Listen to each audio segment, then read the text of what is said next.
Assalamualaikum warahmatullahi wabarakatuh. Alhamdulillah,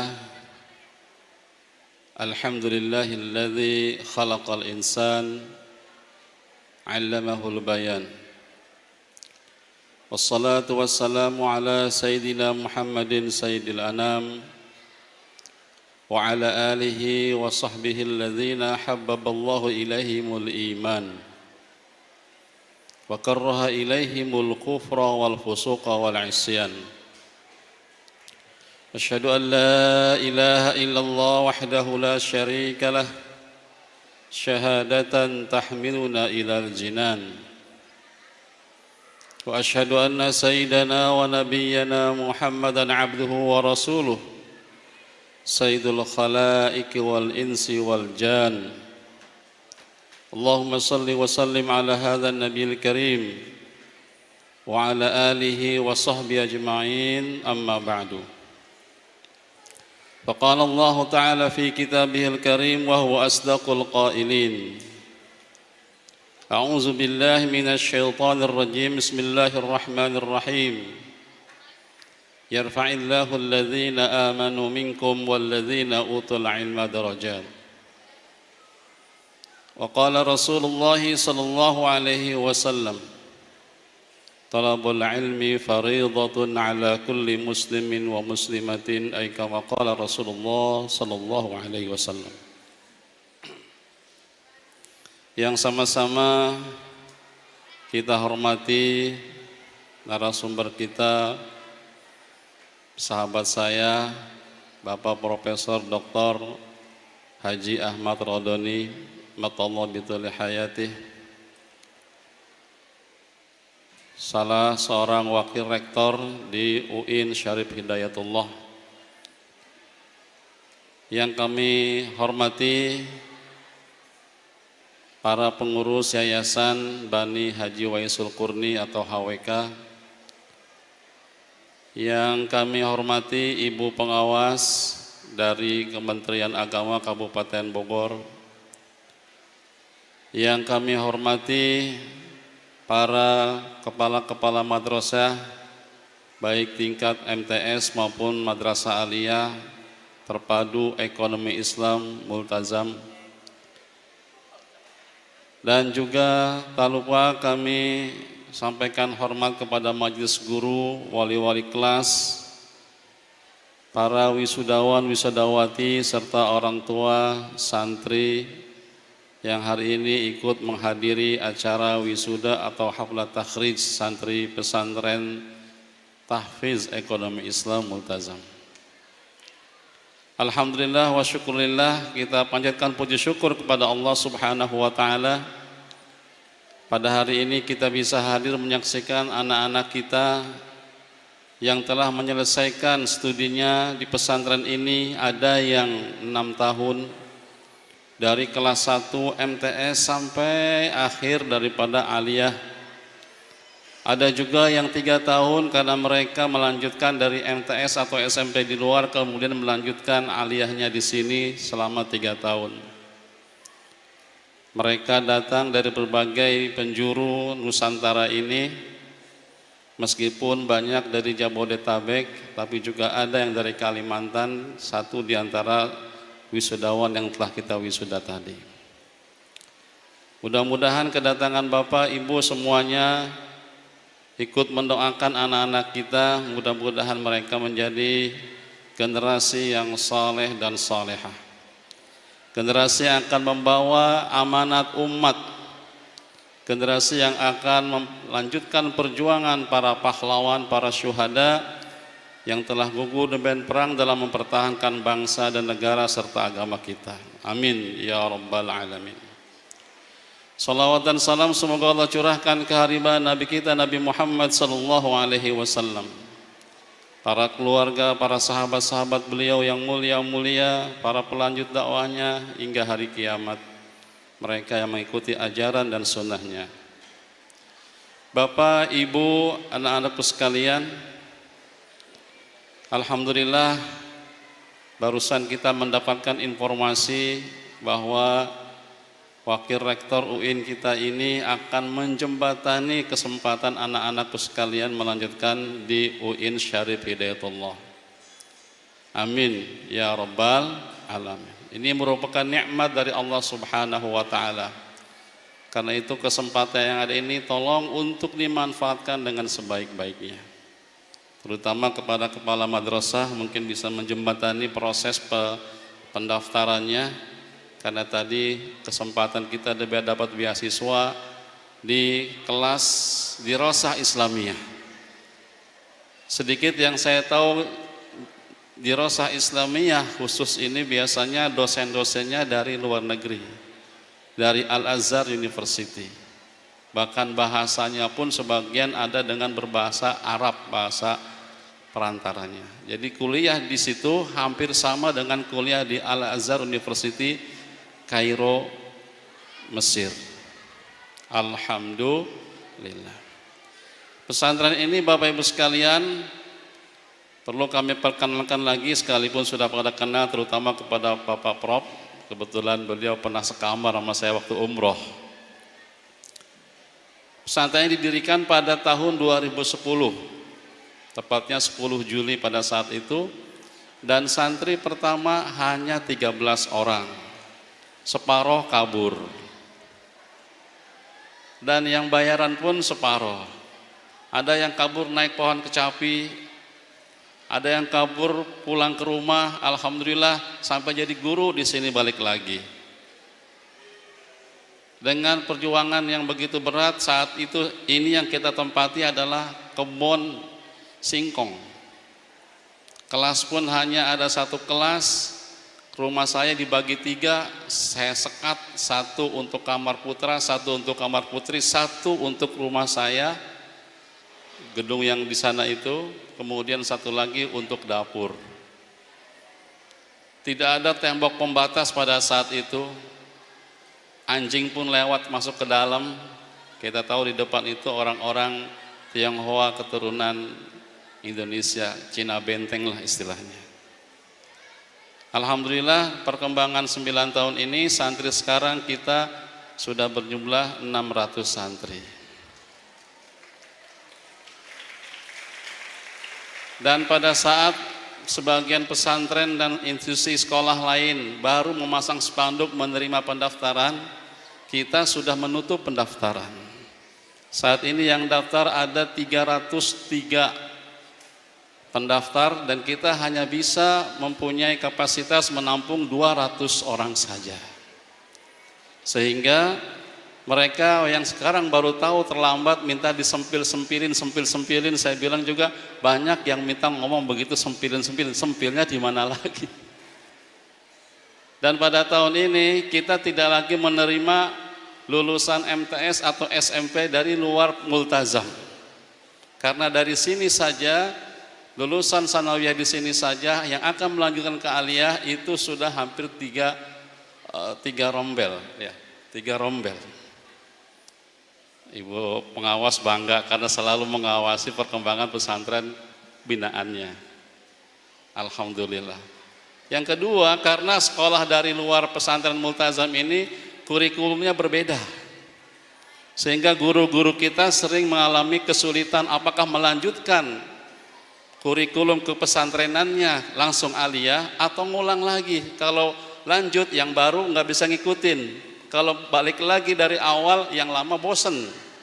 Karena itu alhamdulillah kita sudah tidak lagi menerima lulusan sanawiyah atau SMP luar multazam untuk diterima di aliyah sini. Karena lulusan MTS dari multazam saja kita sudah insya Allah cukup untuk kita terima duduk di aliyah nanti. Dan sudah insya Allah kita mempunyai 3 jurusan, 1 jurusan agama Islam, 2 jurusan IPA, dan ketiga jurusan IPS. Doakan mudah-mudahan tahun ini kita sudah bisa buka laboratorium IPA.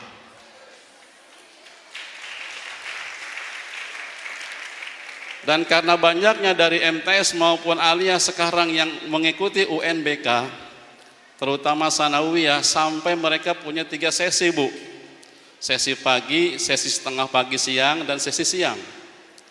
Kalau sesi pagi masih mending, masih cerah, masih fresh, masih. Yang kasihan sesi yang ketiga yaitu habis zuhur.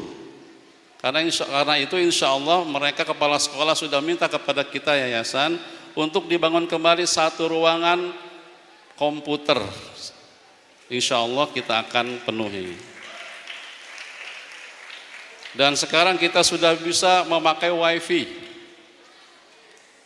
Ya, sekarang acara kita sudah di live streaming, Bu, oleh IT-nya tuh yang duduk di tengah di belakang Pak Profesor tuh. Jadi Bapak di rumah kasih tahu itu live streaming sudah bisa kita acara ini disebarkan di seluruh dunia. Bapak Ibu sekalian Allah muliakan, tentu saja yang pertama kali kami ucapkan terima kasih yang sebesar-besarnya kepada para wali santri semuanya yang telah mempercayakan pendidikannya kepada kami, terutama mereka-mereka yang aktif untuk bisa membantu kelancaran perjalanan pendidikan kami. Karena kami yakin di antara wali santri juga ada fluktuatif, baik masalah ekonomi maupun yang lainnya. Tetapi alhamdulillah dengan perjalanan yang ada, kita sampai juga di ambang batas akhir pendidikan anak-anak kita. Ini yang kita wajib kita syukuri. Bapak Ibu sekalian Allah muliakan, karena itu pesantren kita terus concern dengan pendidikan agama Islam terutama. Dulu memang ini masih ada tulisannya pesantren terpadu ekonomi Islam. Ya, pesantren terpadu ekonomi Islam Multazam, disingkat PTEI Multazam. Begitu saya sampaikan PTEI Multazam, di mana-mana banyak yang cari kerjaan lowongan, dikirain PT, perusahaan terbatas.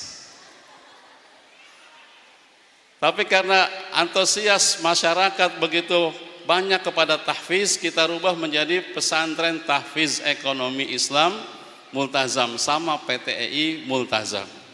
Maka dulu ibu pengawas bingung, apa sih tai-tai itu? Pete apa? Tai-tai itu terpadu ekonomi Islam. Alhamdulillah anak-anak kita kelas 1 sanawiyah diajarkan tentang prinsip-prinsip dan dasar-dasar ekonomi Islam.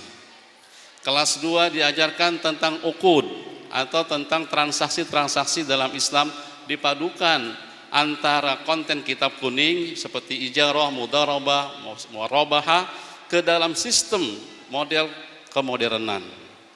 Yang ketiga adalah kita kasih mereka kurikulum di kelas 3 itu tentang LKS, Lembaga Keuangan Syariah, dari mulai koperasi syariah, BPRS syariah, bank Islam, asuransi Islam, dan lain sebagainya, termasuk pasar modal Islam. Di kelas 4-nya mereka diberi pelajaran tentang fikih, riba, dan gharar.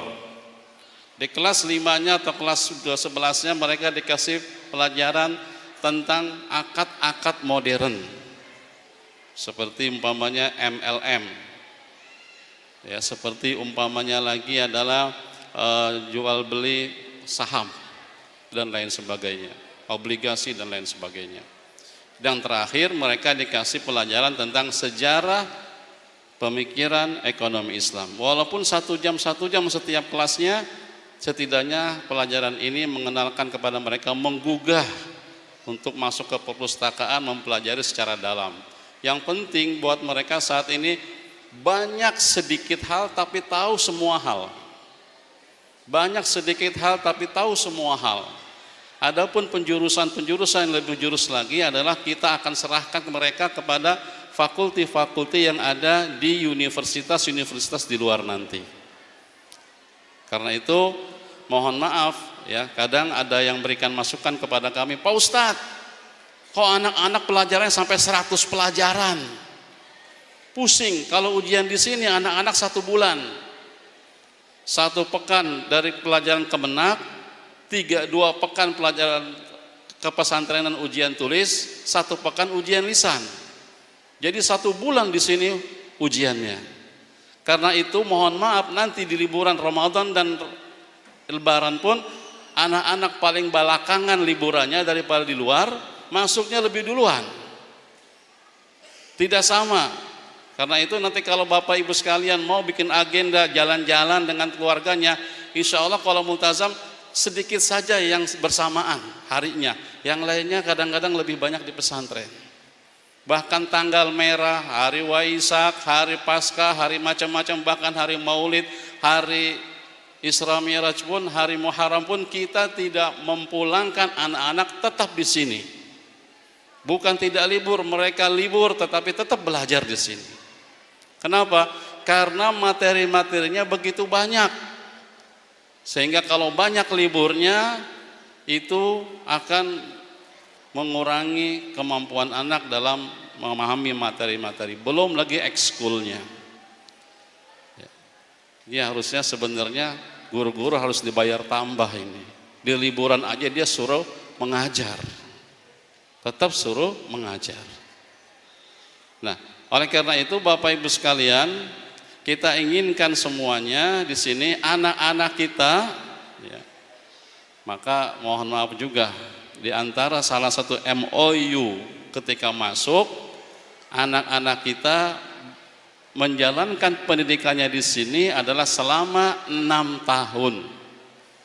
Selama 6 tahun baru dikasih ijazah.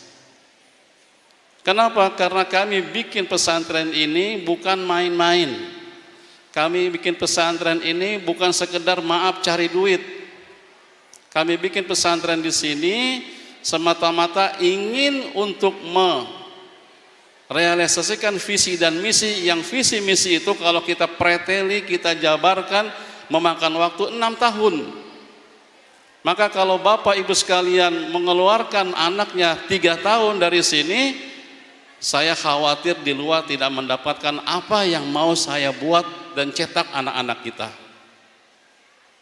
Oleh karena itu pendidikan di sini selama 6 tahun. Bu, Pak, kalau mikirin saya bisnis, kami bisnis, rugi. Kenapa rugi? Karena anak di sini yang sanawiyah naik ke aliyah, kami tidak ada bayaran daftar-daftar lagi. Seperti orang daftar dari satu jenjang ke jenjang lain, enggak ada. Seperti naik kelas biasa aja, tidak ada bayaran lagi. Kalau saya berpikir bisnis, saya pecah, saya terima dari luar, saya terima uang pangkal banyak, saya beruntung secara ekonomis. Tapi bukan itu. Bukan itu yang kita cari. Kita ingin mencetak anak-anak kita menjadi ulama yang pengusaha, pengusaha yang ulama. Allahu Akbar.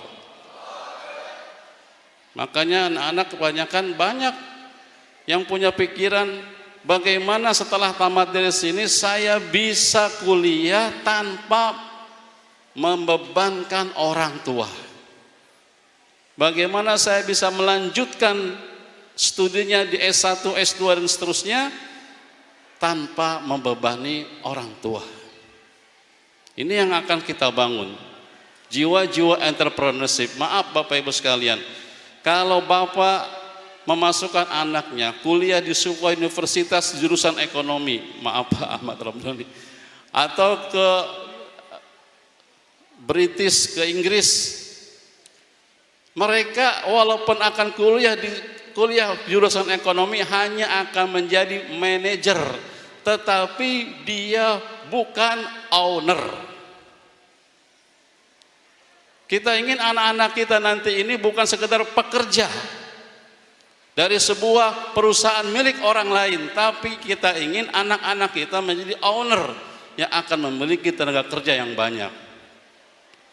Dan itu hanya bisa dilakukan dengan praktek bisnis. Bapak Ibu sekalian, anak-anak kita setiap ahad itu ada sebagian yang jualan, baik jualan cilok, jualan sate, jualan bakso di sini. Kenapa? Punya mental entrepreneurship dulu. Karena kita lihat kalau anak-anak kita nggak dilatih sejak remaja, malu, sifatnya malu, mau usaha malu, insya Allah sampai ke depan dia tidak akan bisa berusaha di atas kaki diri sendiri, maunya menjadi buruh saja. Kita lihat umpamanya contoh orang Minang. Sejak kecil dia sudah dibawa oleh ayahnya jualan tangan pendek Ibu tangan pendek 50, tangan panjang 100, gitu. Udah praktek dia. Orang-orang Tionghoa, mohon maaf, bangun tidur udah barang-barang tokonya yang dia lihat. Jadi kebiasaan-kebiasaan itu yang akan membuat karakter dia menjadi pengusaha. Bukan hanya dengan sekedar literatur, walaupun itu penting.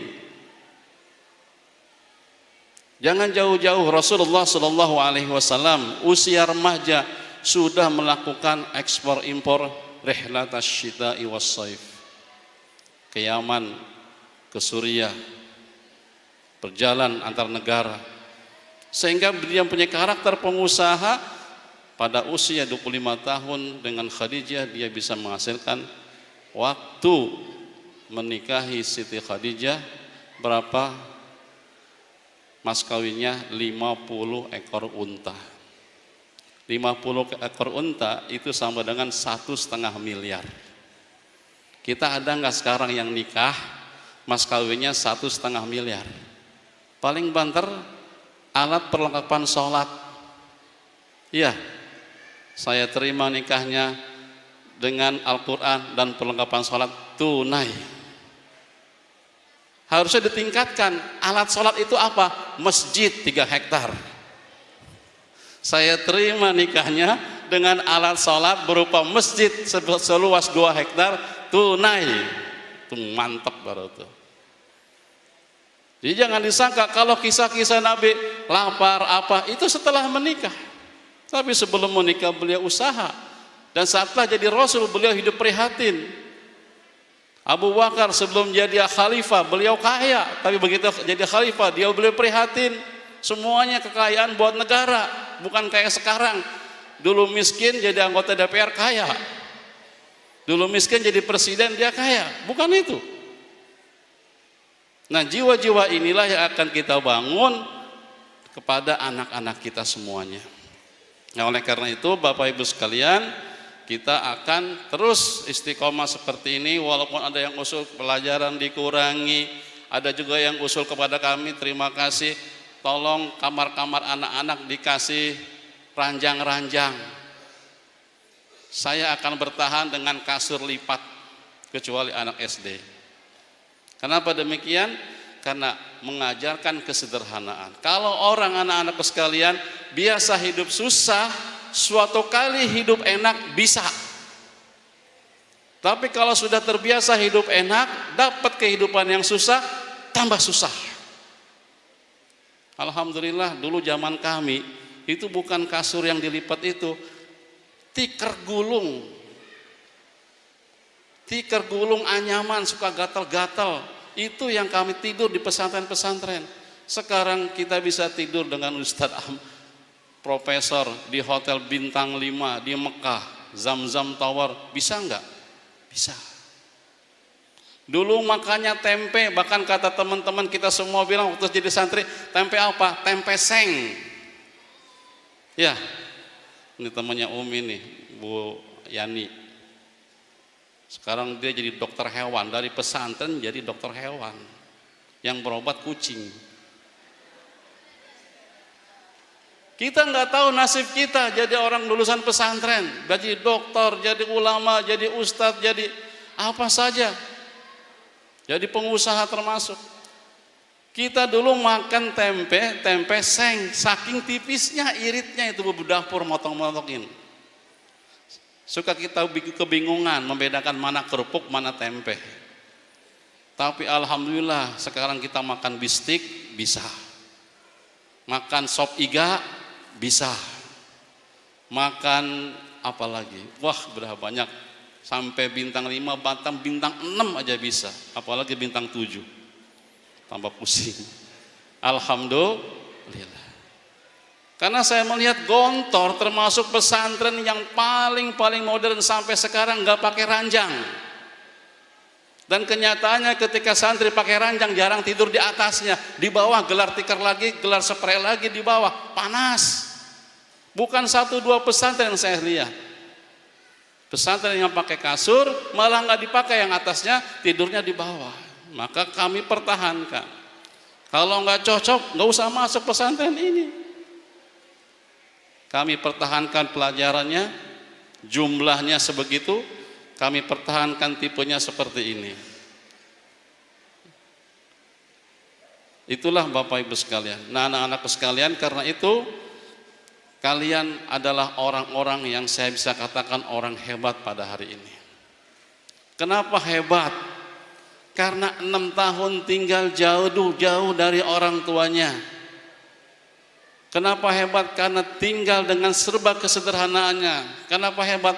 Karena sering ada konflik dengan temannya, dia bisa mengelaluinya dan mengatasinya. Saat ini Bapak Ibu sekalian, mohon maaf, tanda kutip, banyak pelacur-pelacur pendidikan. Ijazah bisa dibeli, ilmu nggak dapat, ijazah bisa dibeli. Saya katakan kalau kita mau pinter sekarang nggak usah kuliah, lewat Google udah bisa. Tapi masalah orang bisa atau tidak bisanya, yang dilihat oleh Allah dan alam ini adalah proses dalam pendidikan, proses kesabaran, proses belajar hidup, proses bagaimana menghadapi berbagai masalah.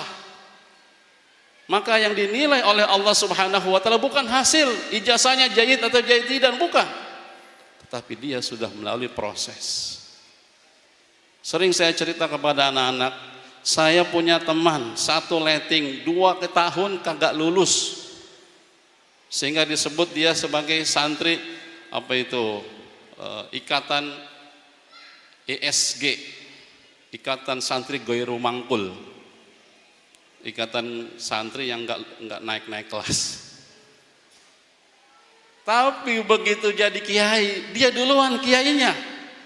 Kita baru kemarin melakukan milad atau hari kelahiran pesantren ini 8 tahun atau sewindu. Teman saya sekarang sudah 18 tahun miladnya. Berarti duluan dia bikin pesantren. Padahal saya tahu dulu dia 2 tahun tidak naik kelas. Tapi enggak berhenti. Dia terus belajar sampai tamat. Saya 6 tahun, dia 8 tahun. Tapi subhanallah, keberkahan guru, keberkahan proses yang Allah catat itu pahalanya, membuat dia lebih dulu jadi kiai daripada saya. Maka anak-anakku, kalian memang tadi dibaca oleh Ustazah Lasti nilainya beda-beda, ada yang jayyid, ada yang makbul, ada yang jayyidan. Belum tentu di masyarakat boleh jadi yang makbul, yang pas-pasan nilainya lebih berhasil daripada jayyid. Tapi saya doakan semuanya berhasil semua. Amin ya rabbal alamin. Maka nikmati proses itu. Seringkali orang tua bilang kepada kami, mana petugas kesehatannya, mana petugas kebersihan, kok cuman dikit. Iya, di sini cuman 1 atau 2 petugas kebersihan. Jadi siapa yang bersihin? Santri. Kalau bapak sekalian melihat pesantren ini kotor, berarti santri anak bapak berbuat kotor, tidak rajin menjaga kebersihan. Karena pesantren ini bukan hotel, bukan motel, bukan untuk berrekreasi, tapi sedang belajar membangun generasi. Alhamdulillah wa syukrulillah. Lulusan kita, anak saya di Maroko, 2 orang di Maroko. Dulu dia ngeluh, maunya pulang ke rumah sama abinya. Kau jangan tinggal di rumah, tinggal di asrama. Tinggal di asrama, jangan di rumah. Sabar dia di asrama. Subhanallah, begitu dia lihat konflik di Maroko bersama temannya, dia bisa eksis, bersihkan rumahnya, bersihkan tempat asramanya. Dia kesal dengan temannya yang malas itu. Itulah Bel, saya bilang, kelebihan di pesantren. Kita bisa mandiri, ditempa, sehingga hidup di mana aja akan siap. Dulu waktu di sini, anak saya itu kemarin, waktu SMP, mau menjelang SMA, bahkan kalau kita ke mall, dia mau barang itu, ambil aja Bel. Nggak mau, harus sama Abi, harus sama Umi, manja. Baru ngambil barang yang dia mauin. Subhanallah, kemarin anak saya berangkat dari Maroko, berangkat sendiri. ke Mesir, ngurus sendiri tiketnya, ketemu dengan grup dari Malika berangkat tur Islam Mesir, Al-Aqsa, Palestina, kemudian ke Yordania. Semua naik pesawat dia sendiri, ketemu di Abu Dhabi. Subhanallah. Kebetulan ikut rombongan Kiai Sukron Ma'mun, Kiai Muspik Amrullah, Kiai Mustafa Mugni, semuanya ikut kiai-kiai semua ziarah ke Al-Aqsa. Saya kaget karena banyak cerita kiai-kiai, karena mereka teman-teman saya juga. Ya Allah Pak Kiai, anak Pak Kiai itu ya Allah berani banget, perempuan juga. Ya Allah Pak Kiai, waktu kecil mau beli barang aja kudu diantar. Takut berangkat sendiri. Ini tidak lain adalah pendidikan pesantren. Pendidikan pesantren. Karena itu anak-anakku jangan takut. Bismillah. Maka saya sering sebutkan prinsip kita yang sudah dipasang di mana-mana. Ijazahmu bukan secari kertas yang kau dapatkan. Ijazahmu akan diakui adalah ijazahmu itu ilmu, akhlak, dan etos kerja. Insya Allah ijazah seperti itu diakui dunia dan akhirat. Betul? Betul? Sekarang banyak orang masuk lamaran S1, ada S1, begitu ngajar nggak mampu. Masuk, lihat HP, buka halaman sekian ya, baca sendiri. Dia lihat HP, selesai, udah bacanya udah bel, tutup. Apa begitu guru itu? Sudah S1. Di sini ada yang namanya tarbiyah amaliyah, praktek ngajar, praktek ekonomi diajarkan 2 minggu, Bu pengawas. Praktek ekonomi di luar, silahkan cari tempatnya. Ngajar di sini juga ada prakteknya. Jadi yang mau kalau ijazah kita itu diakui, diri kita diakui, 3 ijazahmu kemana-mana. 1, akhlakmu. 2, ilmumu. 3, etos kerjamu. Manusia-manusia yang punya prinsip ijazahnya seperti ini, insya Allah bukan cari kerjaan, bahkan dicari oleh orang lain. Maka prinsip kiai saya, yang namanya sarjana itu bukan orang yang kesana kemari pegang map, pegang ijazah, cari lowongan pekerjaan. Itu bukan sarjana. Kata kiai saya, sarjana itu adalah orang yang pandai menciptakan lapangan pekerjaan. Sarjana itu adalah orang yang pandai bisa membuka lapangan pekerjaan. Sekarang udah numpuk S1, S2. Yang kita heran sekarang itu ya, masuk sebagai tenaga guru minimal S1. Guru SD harus S1. Jadi menteri, jadi presiden tidak harus S1. Heran enggak? Guru SD harus S1. Jadi presiden enggak perlu S1. Jadi yang kita lihat di sini adalah Bapak Ibu sekalian, value, nilai, bukan jenjang lamanya, tetapi prosesnya. Saya kalah Bu Pak sama ilmu Google. Kita mau cari apa aja ada di situ. Nggak usah cari syekh, kiai, nggak usah. Tapi masalahnya proses belajar. Orang tuanya sabar. Orang tuanya ikut mensupport. Ada laporan hari ini sendal anaknya hilang, sabar. Pernah Pak, Bu, mendengar anaknya sendalnya hilang? Pernah? Sering.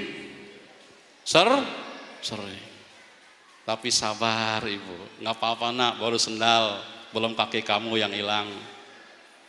Dibeliin lagi. Besok lapor lagi apa? Baju seragam hilang. Nggak apa-apa nak, masih bisa beli. Walaupun tetap sering kami evaluasi terus Bapak Ibu sekalian. Tapi semua kesabaran-kesabaran itulah yang mungkin akan diganjar oleh Allah Subhanahu wa taala.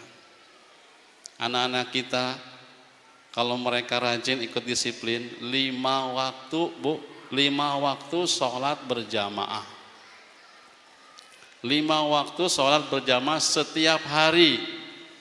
Kalau Bapak kalikan dia 6 tahun di sini, tinggal 1 tahun 365 hari. 365 hari kali 5 waktu, berapa ribu kali sholat berjamaah? Kali 6 tahun. Ini semuanya adalah tabungan-tabungan buat kita, tabungan-tabungan juga buat anak-anak kita di masa depan.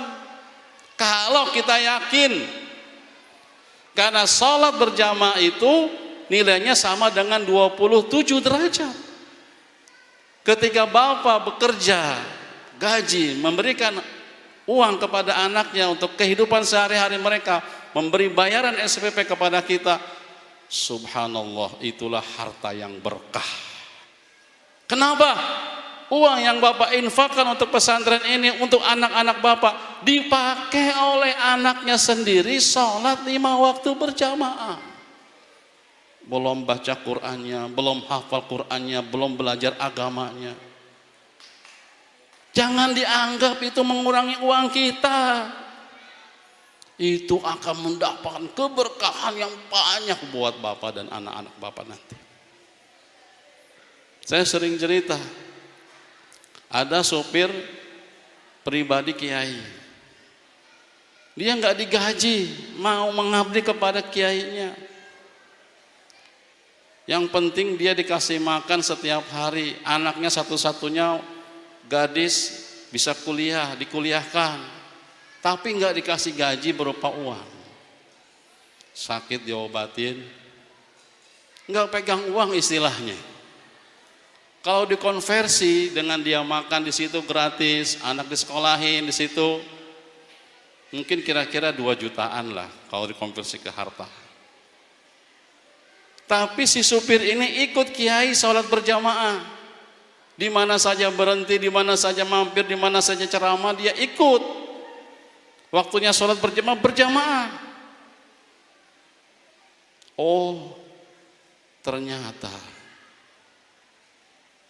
sebenarnya gaji dia 2 juta, setiap hari dikasih 27 derajat, itu sebenarnya sama dengan 54 juta setiap hari. Cuman yang sisanya ini nggak diterima langsung oleh dia, Allah celengin, Allah tabung, oleh simpen. Kapan dipecahin celengannya? Allah yang tahu timingnya. Allah yang tahu timingnya. Kapan? Ternyata kiai itu lama udah meninggal. Orang ini kerja 20 tahun. Begitu meninggal dunia, anaknya baru lulus dari kuliah yang dibiayain oleh kiai itu. Ada orang Madura punya banyak limbah di mana-mana, besi di mana-mana. Kaya. Punya anak laki-laki, ingin dinikahkan kepada putri si kiai. Kiai ini nggak punya putri, akhirnya dikawinkan kepada putri supirnya. Karena orang Madura itu biasanya percaya dengan keberkahan kiai. Dia nggak mau dinikahkan anaknya itu. Malu orang kaya sama orang miskin. Karena si orang kaya ini memaksa karena ingin sekali mendapatkan keberkahannya aja. Diterima. Begitu diterima, subhanallah, Allah pecahin celengannya. Buat si bapak ini diberangkatkan haji, dikasih tanah sawah yang luas, dikasih rumah, istrinya dikasih rumah dengan suaminya itu. Subhanallah. Keyakinan ini yang sekarang kita jarang dalam memperjuangkan agama kita, padahal untuk anak sendiri. Nah, disinilah Bapak Ibu sekalian, faktor keberkahan, faktor keikhlasan. Keikhlasan inilah yang akan bawa kita kepada keberkahan. Anak-anak kita sholat 5 waktu kalau mereka disiplin. Kalau melanggar lain lagi.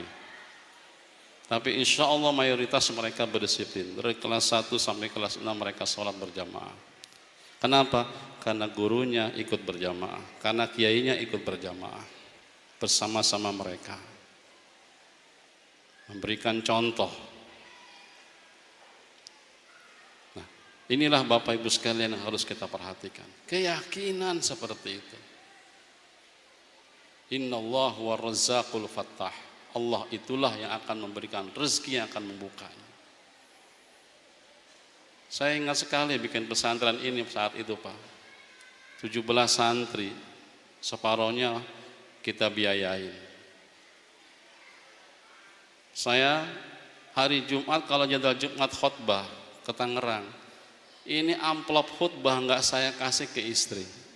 Saya mampir ke pasar Tanah Tinggi, beli sayuran, beli beras buat anak-anak kita, buat anak-anak kita, santri-santri. Subhanallah.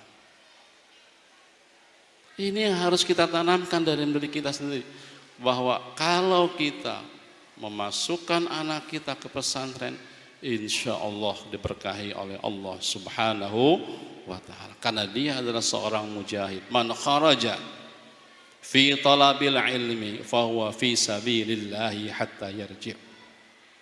Siapa yang keluar di dalam menuntut ilmu, maka selama dia keluar, dia itu dalam jalan Allah Subhanahu wa ta'ala sampai dia pulang kembali. Maka anak-anakku, saya pesankan kepada kalian, sebagaimana kalian membaca ikrar, yang pertama, taat kepada Allah dan Rasulnya dimanapun kalian berada.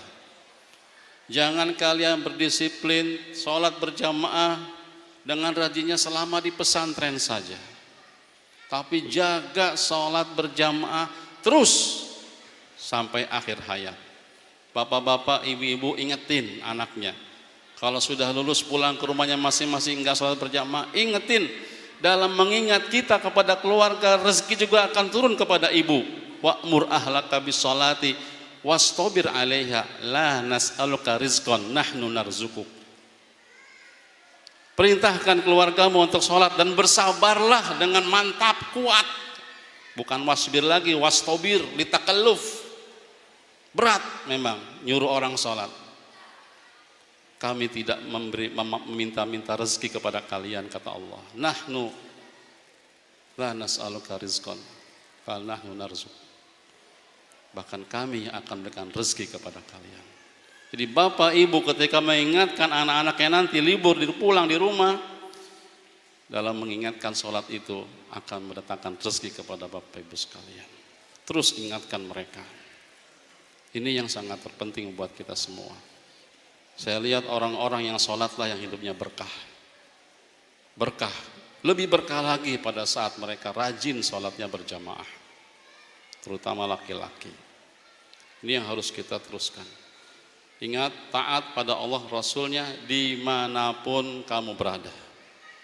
Udahlah, bayangin aja dah, kalau umpama lagi malas-malas sholat, lagi malas-malas umpamanya bantu orang tua di rumah, ya, ingat wajah Abi aja dah. Bagaimana kalau Abi lagi marah? Hah? Wabi. Oh. Itu Pak, kalau saya udah mulai naik tangga, ada orang ngelihat, wah langsung pesan berantai datang. Abi. Pada bangkit dari kuburnya masing-masing. Subhanallah. Jadi kalian nanti di rumah sholat azan masih tidur aja, tapi udah bangun tapi malas. Ingatlah bayang-bayang Abi ini yang begini nih, hitam manis. Saya bilang, anak aswat lakin aswat kal kitor, aswat kal kitor, walau aswat fil intizor. Cuman santri yang paham, bapak-bapak nggak tahu. Hitam kereta api, walaupun hitam banyak yang menanti. Yeah. Hilal, bangga banget Hilal, karena dia lebih hitam daripada saya. Saya tuh Pak pernah bawa jamaah transit di Kairo, lama panjang itu transitnya. Sampai saya bilang sama travelnya, bosnya, udah nggak usah pakai lagi Egypt Air, saya bilang. Transitnya lama, pesawatnya bekas gitu. Nah ketika transit udah nggak dapat tempat duduk, nggak tahu juga gate berapa kita karena panjangnya nunggu, belum keluar komputer gate berapa kita kumpul, di mana, di gate berapa. Udah selonjoran. Lagi selonjoran gitu ada orang dari Nigeria lewat, hitam banget. Hitam, tapi kalau ketawa putih giginya. Nah tiba-tiba orang Madura, jamaah saya ini orangnya hitam juga. Tiba-tiba ngomong kepada saya, Pak Kiai, ada apa? Saya bersyukur kali. Kenapa bersyukur? Transit? Bukan. Itu ke teman-teman pada komplain kelamaan kita transit. Enggak, saya bersyukur pada Allah. Kenapa? Ternyata saya bukan yang paling hitam di dunia. Ada yang lebih hitam lagi, orang Nigeria. Nah, katanya kata Nabi itu, lihatlah kepada manusia itu yang lebih rendah. Tapi dalam masalah ketakwaan, ilmu, lihat yang lebih atas. Unzur ila man huwa asfala minkum. Lihatlah orang yang lebih rendah daripada kamu. Akan timbul rasa bersyukur. Maka Hilal bersyukur banget. Alhamdulillah. Bukan yang paling hitam. Walaupun hitam banyak yang menanti.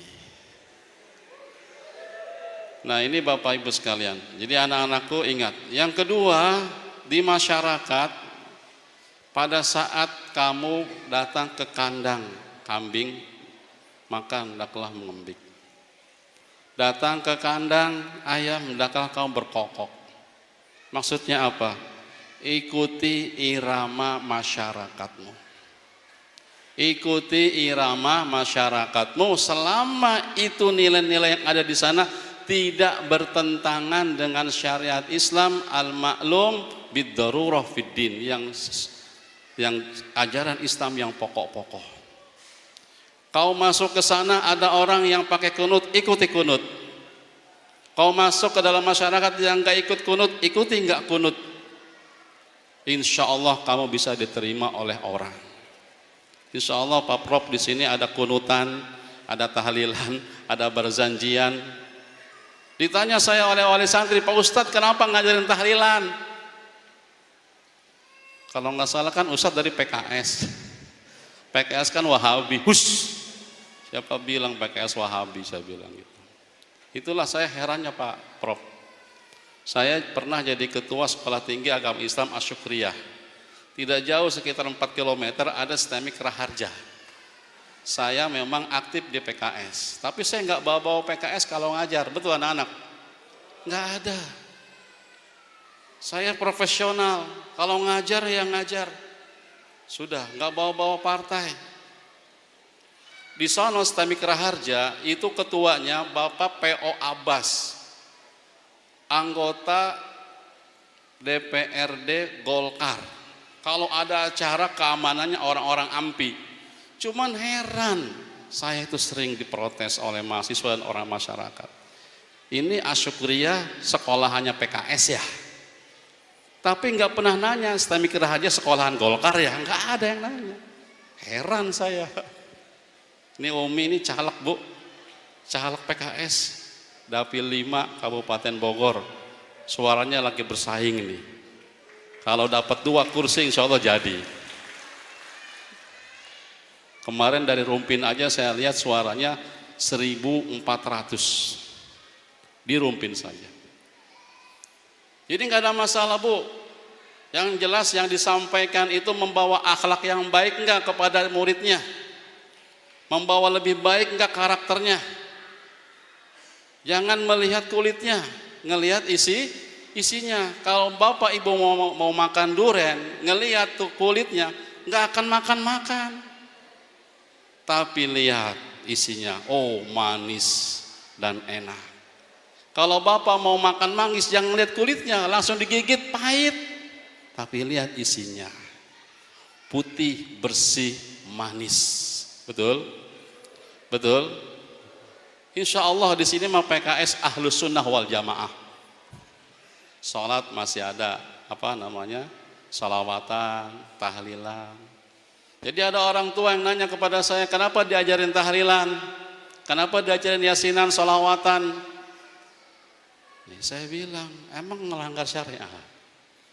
Anak-anak kita nih, kalau sudah biasa hafal yang namanya kunut, hafal yang namanya Waqiah, Yasin, Al-Kahfi, Barzanji dia bisa baca, mimpin tahlil dia bisa. Kalau dia terjun di masyarakat yang mayoritas masyarakat itu harus ada amalan-amalan seperti itu, dia bisa. Bisa dijadikan wasilah dakwah. Andai kata dia terjun di sebuah perumahan yang gak ada orang pakai kunutan, tinggalin kunutnya, bener. Lain kalau saya nggak ajarin kunutan, nggak saya ajarin tahlilan, nggak saya ajarin salawatan, begitu dia tinggal di sebuah perumahan atau daerah yang pakai kunutan, yang pakai tahlilan, dari pesantrennya, iya pesantren mana? Multazam, ayo pimpin tahlil, nggak bisa, di pesantren nggak biasa. Hilang kepercayaan masyarakat. Hilang kepercayaan masyarakat. Nonsen kau di pesantren, suruh memimpin doa nggak bisa, suruh memimpin tahlil nggak bisa, suruh memimpin yasinan nggak bisa. Betul? Maka saya pertahankan di sini.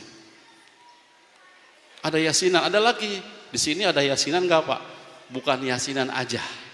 Kahfian ada, Waqiahan ada, Ar-Rahmanan ada, lebih komplit. Betul nggak anak-anak? Tuh saksi Pak, anak-anak.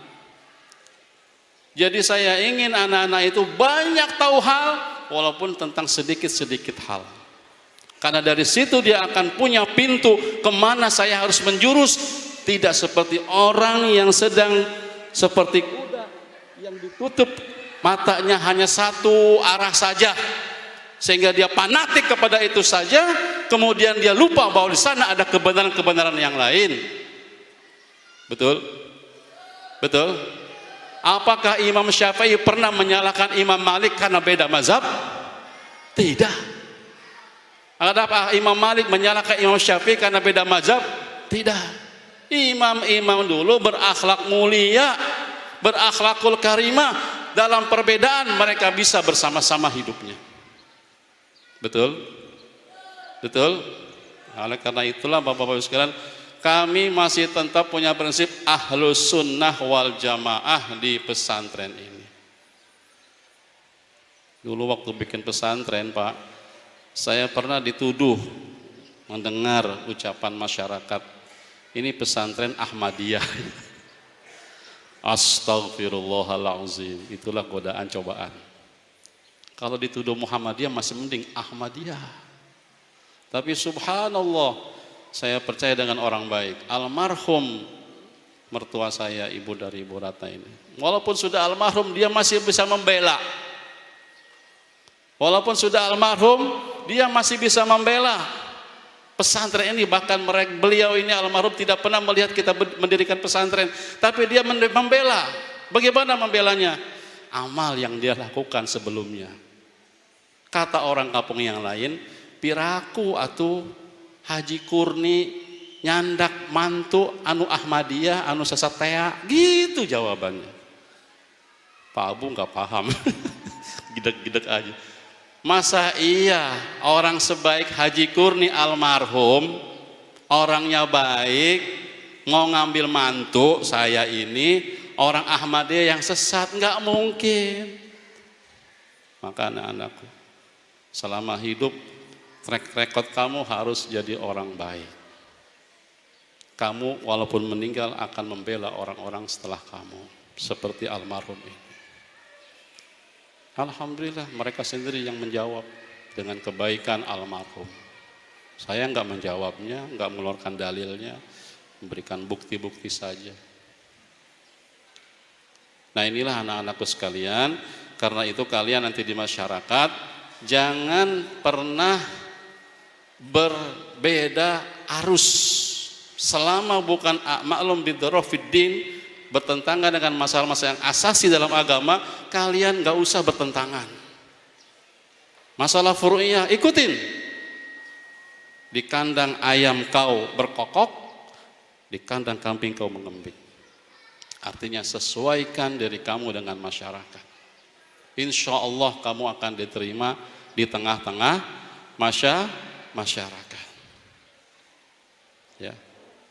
Nah, inilah amanah yang perlu kami sampaikan kepada orang tua, kepada santri-santri sekalian, ya, menjadi bekal kalian nanti di masyarakat. Saya selalu mendoakan setiap hari, insyaallah, Allahumma ij'al umura abaina wa ummahatina wa azwajina wa zurriyyatina wa muallimina wa muta'allimina wa murabbina wa mutarabbina wa tullabina wa talibatina. Allahumma birahmatika ya arhamar rahimin. Allahumma hassil maqasidana wa maqasidahum washfi mardana wa mardahum wafiqna wa wafiqhum lima tuhibbu wa tardau bil afiyah. Ya Allah, jadikanlah urusan-urusan kami, urusan-urusan anak kami, keluarga kami, guru-guru kami, murid-murid kami yang laki maupun yang perempuan dimudahkan oleh Allah Subhanahu wa taala. Ya Allah, hasilkanlah maksud-maksud mereka semuanya ya Allah. Ya Allah, sembuhkanlah mereka-mereka yang sakit ya Allah.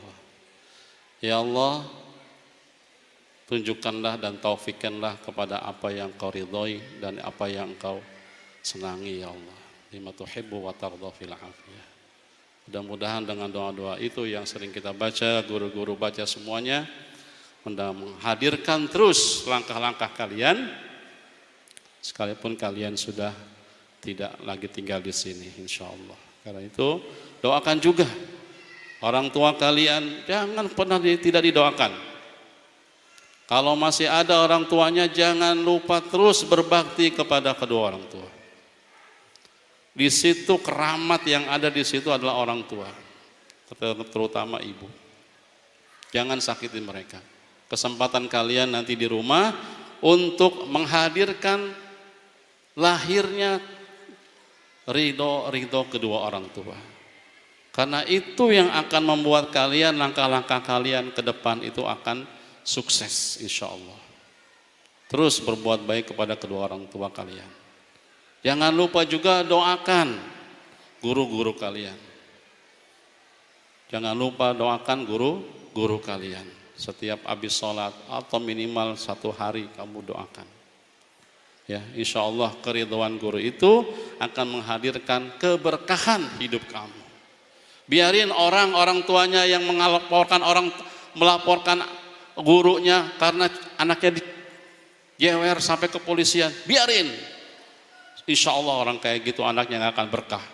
Tapi orang-orang tua di sini ridho, ikhlas, diseptrap, suruh jemur, suruh dicukur sampai botak 5 kali. Sabar, insya Allah itu mendapat keberkahan dari Allah Subhanahu wa ta'ala. Itu yang penting ya. Doakan terus orang tua kamu, doakan terus guru-guru kamu yang akan mengantarkan kamu nanti, insya Allah lebih berkah lagi hidup kamu ke depan. Insya Allah guru-guru pun akan selalu mendoakan kalian semuanya. Terus berbuat baik, terus melangkah dengan pasti, jangan ragu. Kalau ada hal-hal yang akan dikonsultasikan kepada kami, insya Allah 24 jam, baik langsung maupun melalui internet ataupun telepon, kita siap. Kepala sekolah siap. Cuman atu yang belum siap. Kepala sekolah tidak akan mengeluarkan ijazah kalian selama kalian belum melunasi kewajiban kalian. Setuju? Setuju? Maka lunasi dulu baru dikeluarin ijazahnya. Paham Tum? Nah, itulah ya. Karena kita harus ikuti aturan administrasi sekolah juga. Ya, supaya tidak menjadi sejarah buat yang berikutnya. Oh, dia aja boleh tuh ngambil gitu. Akhirnya seenaknya orang tua itu cuman datang pertama sama datang terakhir, tutup gendang, takdung, yang tengahnya kosong, nggak pernah nemuin gurunya.